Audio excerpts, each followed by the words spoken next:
ngaphandle kwami.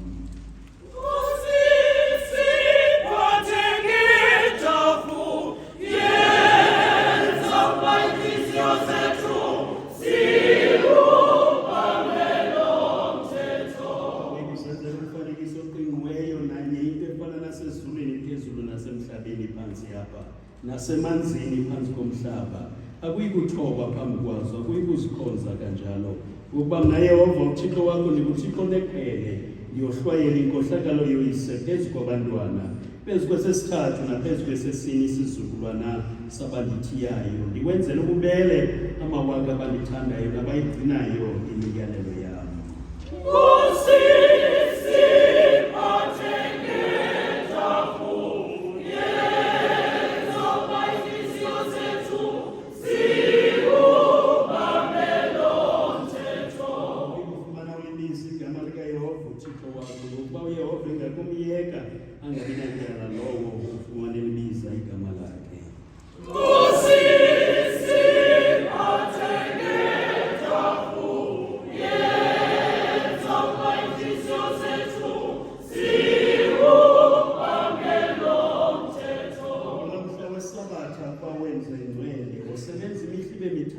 Wenze wonke umsebenzi wakho kodwa umhla wesixhenxe isabatha kaYehova uThixo wakho akuyikwenza nanye umsebenzi ngawo kwawena nonyana wakho nentombi yakho isitaka sakho nesitakazi sakho nenkomo yakho nowasemzini wakho ophakathi kwamasango akho ngokuba ngemihla emithandathu wenza uYehova izulu nomhlaba nolwandle nakho konke okukuzo waza waphumla ngomhla wesixhenxe ngokuba wawuphamsancelisa uYehova umhla wesixhenxe wawenza ubuyele.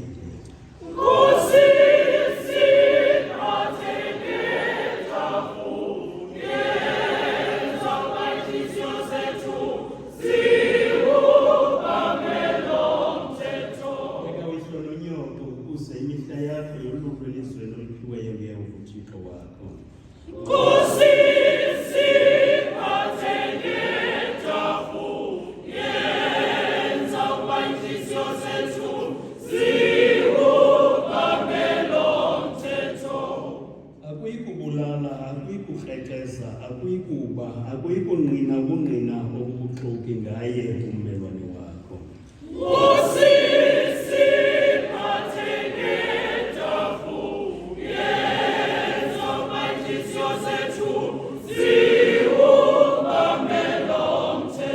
Akuyikunqwenela indlu yommelwane wakho, akuyikunqwenela umfazi wommelwane wakho, nesitaka sakhe nesitakazi sakhe nenkabi yakhe nehashe lakhe nanye into eyommelwane wakho.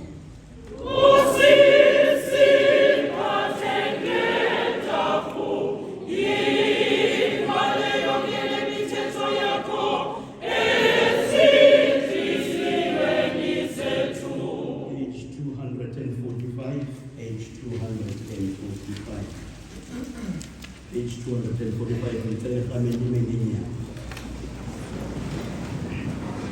bazalwane abathandiweyo enkosini endifuna ukuba nibe nobudlelane nomzimba negazi lomsindisi wethu uKristu nifanele ukusibhala kunene isiyalo sikaPawulos esithi umuntu makazibhence tanci andule ukuthi esonga asidle nale ndebe asele kuyo ngokuba likhulu ithamsanqa xa siyamkela lesakramente engcwele ngenhliziyo egqobhokileyo nangokholo luphilileyo.